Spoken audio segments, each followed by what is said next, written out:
I was known as an honest man, and I was an honest man. I was known as a simple man of the people, a rail splitter, someone who worked with his hands. And I did work with my hands, at least for a relatively short period of my life.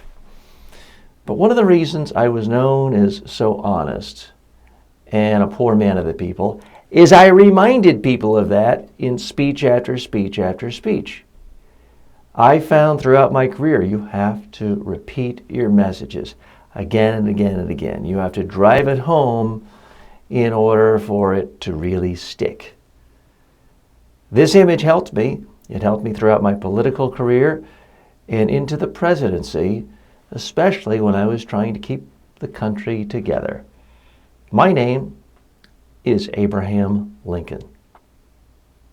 Now, we've all heard of Honest Abe, and he has an excellent reputation, but what isn't talked about as much is to the extent that he cultivated this image, that he told people, he referenced it in his speeches, in his talks, in his stories.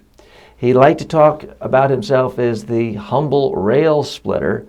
He didn't talk as much about the fact that he married into a wealthy family. Yes, Mary Todd Lincoln came from a very wealthy family. That wasn't talked about as much. He was keenly aware of his public relations image.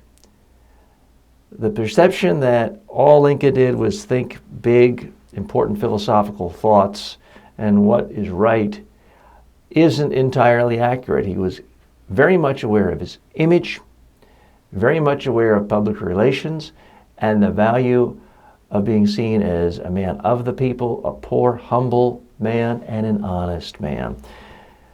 The real lesson for the rest of us is, yes, focus on the higher level issues, focus on the substance, focus on your principles and what you're really trying to accomplish. But you do have to be keenly aware of how the rest of the world sees you.